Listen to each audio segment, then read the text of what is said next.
Welcome to Illuminati Silver. We tell you the truth about silver. Today is Monday the 11th of May 2020, and yesterday we published a video entitled China's PBOC and the US Fed will do whatever it takes, where we highlighted in particular the measures being taken and already have been taken by China to attempt to ensure that it rises above the global economic recession first. Now, whilst this is all very interesting for those of us who, in reality, have little influence over governmental and central bank decision-making, there are some things which we individually can do to ensure that we ourselves survive any form of economic crisis. These measures are in truth quite varied, and we do not have time to mention all of them here. But from an investment point of view, we can consider holding some of our assets in what are deemed safe havens. Now, last week we produced a video entitled, Does $10,000 Bitcoin Challenge Gold and Silver?, where we highlighted that whatever one's prejudices for or against cryptocurrencies are, they are making a headway into investors' decision-making, albeit for now at a relatively low level. However, one asset class, which has been with us for millennia, has been gold and along with it, silver. The purpose of this video today is really to highlight that particularly last month, when we saw equity markets fall quite dramatically, we began to see a number of investment managers and advisors begin to recommend gold for serious consideration, if not to be an essential part of one's overall investment portfolio. Now, whether you decide to buy gold and hold it in physical form, which is our preference, or you buy it as an ETF or via an ETF or a company like Bullion Vault, which claims that it holds it on your behalf in vaults around the world, is of course entirely up to you and your personal preference and risk criteria.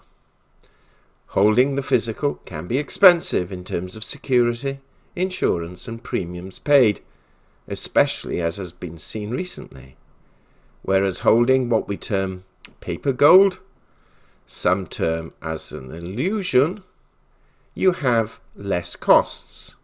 However, you have counterparty risk in that should there be a global financial crisis, one has to rely on those companies surviving it.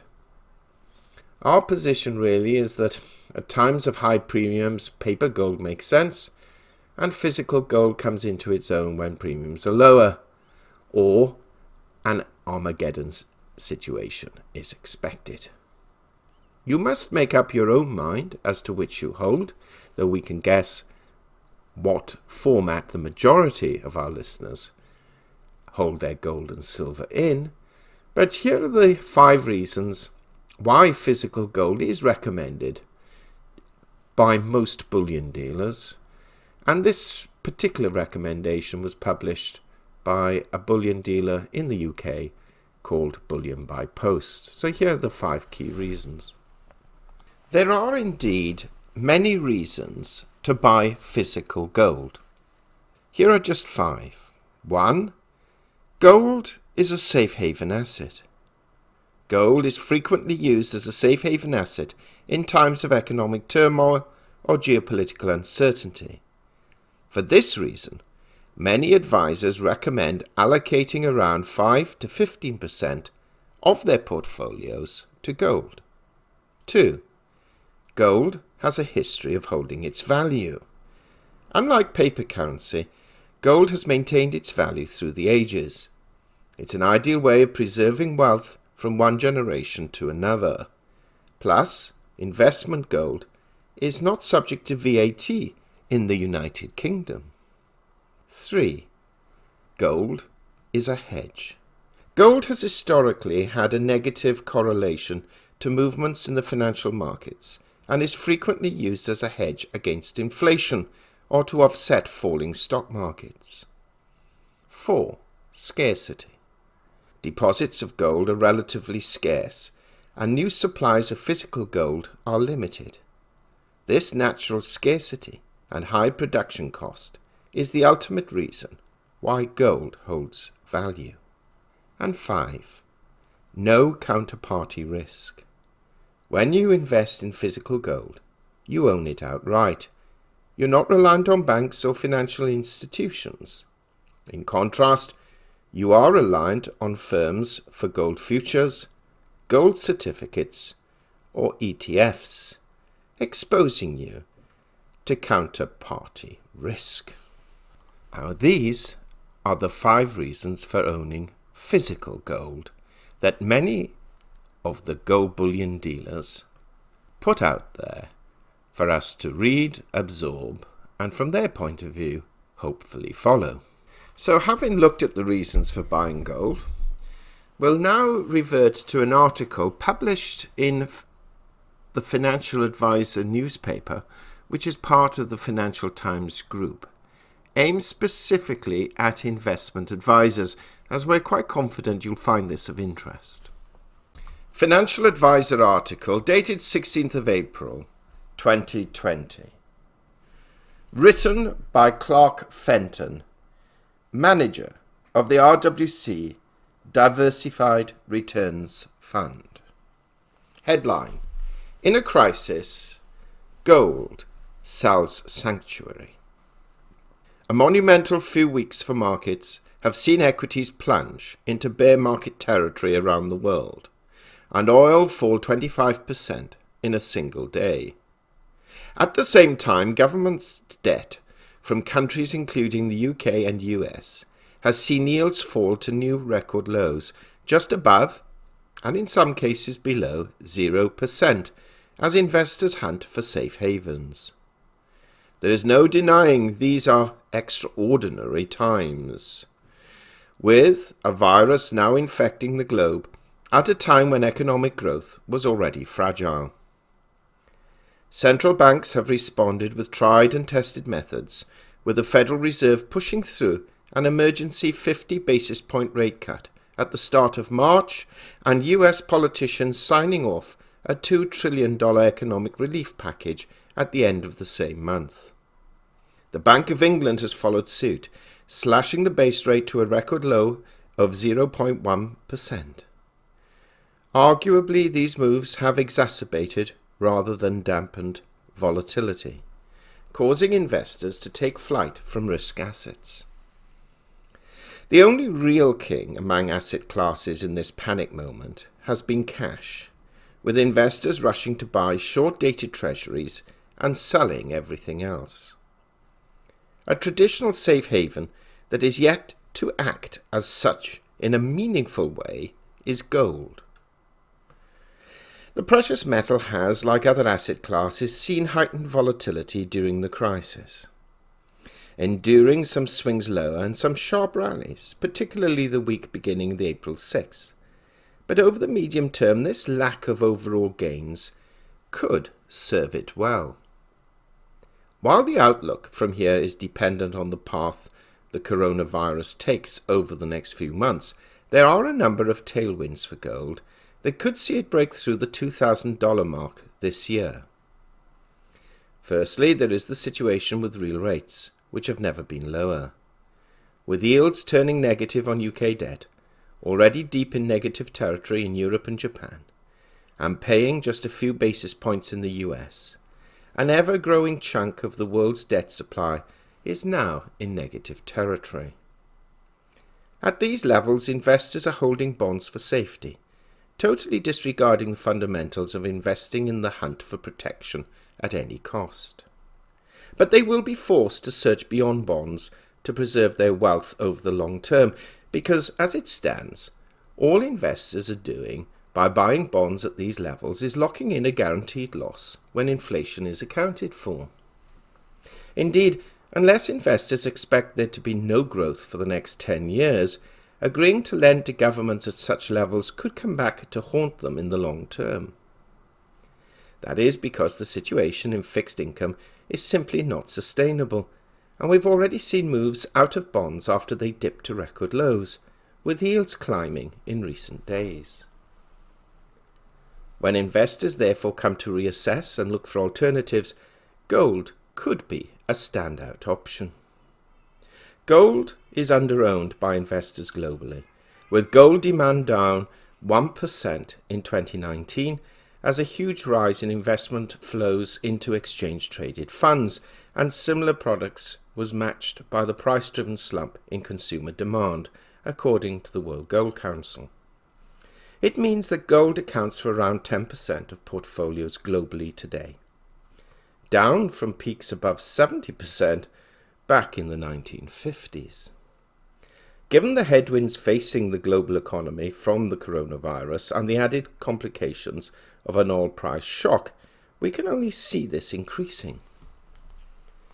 Gold mining production stagnated in 2019, halting a decade-long trend of increasing supply.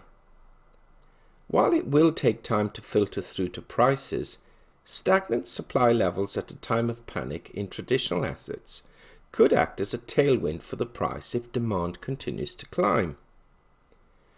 One issue that has also acted as a temporary headwind is margin requirement, which were raised by brokers amid the volatility in markets.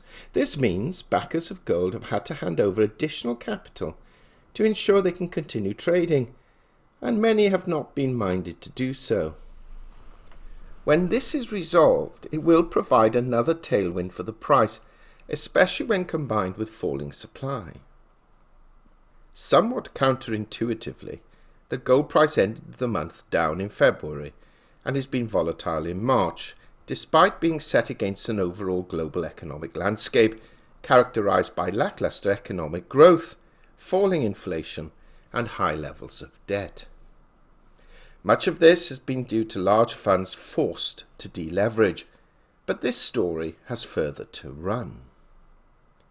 Markets are at a mature stage of the credit cycle, and the disruptions and dislocations of the virus may prove to be a catalyst for the trade war slowdown to tip into global recession. The last time we had such an event was 2011, when confidence was wobbling around the world and the Eurozone was on the brink of splitting apart amid the Greek crisis. The response from investors then was to buy gold, with the price hitting its highest ever level of $1,837 or £1,462. This time around, we're still some way off that mark, but the crisis we are experiencing is unfortunately still very much at the beginning. Monetary and fiscal stimulus will likely result in currency debasement and increase gold's allure relative to the fiat currencies subject to money printing.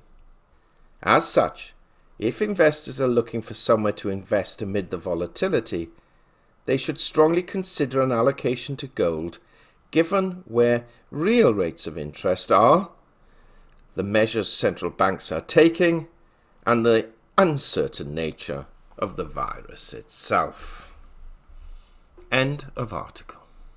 Coming from that investment fraternity ourselves, we can and do support the sentiments of Clark Fenton, with particular attention being paid to three key points. 1. Yields on typical risk-off assets are likely to prove unsustainable. 2. Gold is a safe haven or a possible safe haven.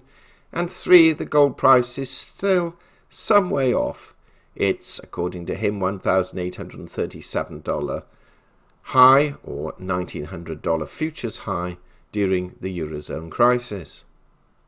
Now that said, there are others who go a step further, and perhaps a step further than we're prepared to go at this moment in time, though we may very well consider it in a number of months or a couple of years down the line. Now that is the position proposed by Bill Bonner in Money Week magazine. Let's listen to what he recently wrote. Article in Money Week magazine dated April 10, 2020 by Bill Bonner, columnist. Headline: Sell the dollar, buy gold. Feverish markets are giving investors the chills. Time to find a safe haven. The Dow Jones Blue Chip Index has been on a roller coaster ride, sinking to multi-year lows, then rallying on hopes that a $2 trillion stimulus package will save the United States economy from the coronavirus. Even as stocks rallied, new unemployment claims for the week ending 21st of March reached more than 3 million, or 4 times higher than the previous record, set 38 years ago. Stocks swooned again. Which is it, up or down? Bull market or depression? The best answer is both. Fire and ice. Fever and chills. The heat of war and the cold mud of the grave. That means you should hold gold, which has been a stable store of value for millennia. We know that historically a real bear market in the United States stocks takes them down to where you can buy all the 30 Dow stocks for 5 ounces of gold or less. That is as reasonable an expectation today as it was in previous bear markets. And assuming the price of gold stays at $1,600 per ounce, that will mean a Dow around 8,000. It's currently around 21,000. Most likely the price of gold will rise as the Dow declines, giving us a target for the Dow in today's dollars somewhere in the middle, or around 15,000. But the bottom could also be right here, right now. Prices could stay right where they are, nominally, as real values sink. So get real gold if you can get it. So many people are trying to buy gold that dealers report they're running out. As the going gets rough, governments are likely to want real money too. In Argentina, there is widespread suspicion that the government is planning to close the banks and clean out savings. In the United States, in the Franklin Roosevelt years, the Fed decided to make private holdings of gold illegal. People dutifully turned in their gold at the statutory rate, getting paper currency in exchange. Then the Fed devalued the paper currency against gold by 69%. With the printing press, the Fed can drive up the price of just about everything, except the dollar itself. As prices rise for goods, services, and assets, it means the purchasing power of each dollar is going down. The dollar will be the gasket that blows. When that happens, the most obvious investment you can own is still gold, which rises as the dollar falls. The worst investments will be those that depend on a fixed stream of dollar earnings. Already both bonds and the dollar may be telling us that the switch from deflation to inflation may not be far off. The Fed will buy bonds by the boatload to keep prices high, but like stocks in the 1970s, the ground will give way beneath them. The dollar, in which bonds are quoted, will sink against almost everything else, especially gold. The Bloomberg Dollar Spot Index recently notched up its biggest weekly loss since 2009, with the greenback sliding against 16 major peers. Watch out. End of article. So, whether you are a conservative investor who wishes to protect his or her investment portfolio, or you are a true believer the dollar is due a serious correction downwards and soon, the message becoming apparent to many is that one should invest in gold and silver if you can stand its volatility, and perhaps the fact that it will trail gold a while but eventually surpass it in percentage terms. Now, we are still doubtful that gold will reach $2,000 this year, but we hold much less doubt that it will do so next year. That said, there is still 7 months to go, and we all know that in that time, almost anything is possible. What do you think? Do share your thoughts. Thank you so much for listening. If you haven't already done so, please subscribe to our channel and press the bell sign so that you're notified of our videos as and when they're published. Not forgetting that we update our Richard and Greg channel every few days, and we posted an update on that channel yesterday evening. We hope you have found this video interesting and informative, and if so, please give it a thumbs up and share it on social media. Please ensure that you have subscribed to our channel and press the bell sign so that you are notified of any future videos. Also, kindly visit our website at illuminatisilver.com, and if you haven't already done so, please subscribe either as a free or paying member for regular email updates and offers. Disclaimer: Illuminati Silver owners come from a background of banking, international wealth management and economics. Having now retired from these worlds, we are not qualified to give investment advice. Therefore, this and other productions must not be deemed to be giving such advice and merely represent the personal views of its owners.